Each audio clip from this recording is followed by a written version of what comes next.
Guys Pira அப்ளிகேஷனோட part 2 video தான் இது. So இந்த ஒரு அப்ளிகேஷனில் வந்து நம்ம எப்படி ரீசார்ஜ் பண்ணுறது, எப்படி வந்து பேங்க் அக்கௌண்ட் ஆட் பண்ணி நம்ம அமௌண்ட் வந்து எப்படி விட்ரால் பண்ணி எடுக்கிறதுன்னு இந்த ஒரு வீடியோவில் பார்ப்போம். பார்ட் 1 வீடியோ பார்க்காம இருந்தீங்க அப்படின்னா பார்ட் 1 வீடியோ பார்த்துட்டு வந்துக்கோங்க. அதில் தான் வந்து என்னென்ன இன்வெஸ்ட்மெண்ட் எவ்வளோ நமக்கு கிடைக்க போகுதுன்ட்டு எல்லாமே பார்ட் 1ல் தான் நான் சொல்லியிருப்பேன். ஸோ அந்த வீடியோவோட லிங்க்மே வந்து இந்த வீடியோவுக்கு மேலே வந்து ஒரு ப்ளே பட்டன் மாதிரி இருக்கும். அதை கிளிக் பண்ணி பார்ட் 1 பார்த்துட்டு வந்துக்கோங்க.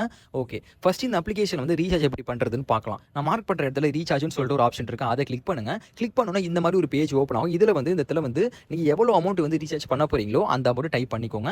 So first plan 560, second plan வந்து 1860. இந்த ரெண்டு பிளான் தான் வந்து நீங்கள் பர்ச்சேஸ் பண்ணணும். இப்போ நீங்கள் 1860 வந்து பிளான் பர்ச்சேஸ் பண்ணுற மாதிரி இருந்தீங்க அப்படின்னா அதை என்டர் பண்ணிட்டு கீழே வந்து கன்ஃபார்ம்னு சொல்லிட்டு ஒரு ஆப்ஷன் இருக்கும். அதை கன்ஃபார்ம் கொடுங்க. ஸோ கன்ஃபார்ம் பண்ணோன்னா லோடிங் ஆகி நெக்ஸ்ட் இந்த பேஜ் ஓப்பன் ஆகும். இதில் வந்து இந்த யூபிஐ ஐடி கொடுத்துருக்காங்க. அதை வந்து நீங்கள் யூஸ் பண்ணி பேமெண்ட் பண்ணிக்கலாம். அப்படி இல்லைனா ஸ்கேன் கியூஆர் கோடு இருக்குது. கியூஆர் கோடு ஸ்க்ரீன்ஷாட் எடுத்துட்டு பேடிஎம்ல போயிட்டு நீங்கள் ஒரு அப்லோட் பண்ணி பேமெண்ட் பண்ணால் கூட உங்களுக்கு வேலெட்டில் அமௌண்ட் ஆட் ஆயிரும். ஸோ அமௌண்ட் வந்து வேலெட்டில் ஆட் ஆனதுக்கப்புறம் நெக்ஸ்ட் வந்து நீங்கள் பர்ச்சேஸ் பண்ணிக்கலாம். ஸோ நான் ஆல்ரெடி சொன்ன மாதிரி பார்ட் 1ல் சொல்லியிருப்பேன், பை கொடுத்தோம்னா பர்ச்சேஸ் ஆயிரும். அதுக்கப்புறம் உங்களுக்கு டெய்லி அமௌண்ட் வந்து வேலெட்டில் ஆட் ஆகும். ஸோ அந்த அமௌண்ட் வந்து நீங்கள் விட்ரால் பண்ணி எடுக்கணும் அப்படின்னா இந்த இடத்துல மார்க் பண்ணுற இடத்துல வித்ட்ராவல்னு சொல்லிட்டு ஒரு ஆப்ஷன் இருக்குது. அதை கிளிக் பண்ணுங்கள். ஸோ கிளிக் பண்ணோம் ஃபர்ஸ்ட் வந்து பேங்க் அக்கௌண்ட் இன்ஃபோன்னு சொல்லிட்டு இருக்குது. உங்களோட பேங்க் அக்கௌண்ட் டீட்டெயில்ஸ் வந்து ஆட் பண்ணிக்கோங்க.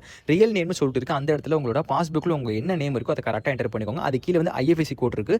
உங்களுக்கு தெரியும், உங்கள் பேங்கோட ஐஎஃப்எஸ்சி கோட் என்டர் பண்ணிக்கோங்க. அதுக்கப்புறம் பேங்க் அக்கௌண்ட் நம்பர், உங்களோட அக்கௌண்ட் நம்பர் என்டர் பண்ணிட்டு கீழே வந்து பைண்ட் பேங்க்னு சொல்லிட்டு ஒரு ஆப்ஷன் இருக்கா, அதை கொடுத்துக்கோங்க. அதுக்கப்புறம் வந்து கீழே வந்து அமௌண்ட் ட்ரான்னு சொல்லிட்டு ஒரு ஆப்ஷன் இருக்குது. அந்த இடத்துல அமௌண்ட் என்டர்டு, நீங்கள் எவ்வளோ அமௌண்ட் விட்ரால் பண்ண போறீங்களோ அதை அந்த இடத்துல என்டர் பண்ணிட்டு கீழே வந்து ப்ளீஸ் என்டர் த டிரான்சாக்ஷன் பாஸ்வேர்டுன்னு சொல்லிட்டு ஒன்று இருக்குது. அப்படின்னா என்ன அப்படின்னா நீங்கள் லாகின் பண்ணும்போது ஒரு பாஸ்வேர்டு ஒன்று செட் பண்ண சொல்லுவாங்க. அதுக்கப்புறம் டிரான்சாக்ஷன் பாஸ்வேர்டுன்னு ஒன்று செட் பண்ண சொல்லுவாங்க. ஸோ 2 பாஸ்வேர்டு செட் பண்ணணும். அந்த டிரான்சாக்ஷன் பாஸ்வேர்டு தான் வந்து இந்த இடத்துல டைப் பண்ணணும். ஸோ 6 டிஜிட்டில் நம்பர் தான் செட் பண்ண சொல்லுவாங்க. அந்த நம்பரை ஞாபகம் வச்சுக்கிட்டு இந்த இடத்துல டைப் பண்ணிட்டு கீழே கன்ஃபார்ம் கொடுத்தீங்கன்னா வித்தின் ஒரு 2 மணி நேரம் 3 மணி நேரத்துக்குள்ளேயே பேங்க் அக்கௌண்ட்டுக்கு அமௌண்ட் கிரெடிட் ஆயிரும். ஓகே, பார்ட் 1ல் சொன்ன மாதிரி தான் சொல்கிறேன். நம்மளோட டெலகிராமோட லிங்க் வந்து யூடியூப் பயோவில் இருக்குது. மறக்காம அதை கிளிக் பண்ணி ஜாயின் பண்ணிக்கோங்க. அப்போ தான் வரக்கூடிய அப்ளிகேஷன்ஸோட அப்டேட்ஸ் எல்லாமே அதில் தான் நான் கொடுத்துட்டு இருக்கேன். மறக்காம ஜாயின் பண்ணி குரூப்பில் ஜாயின் பண்ணி நல்லா ஏர்னிங்ஸை மேக் பண்ணுங்கள். நெக்ஸ்ட் வீடியோவில் பார்ப்போம். தேங்க்யூ.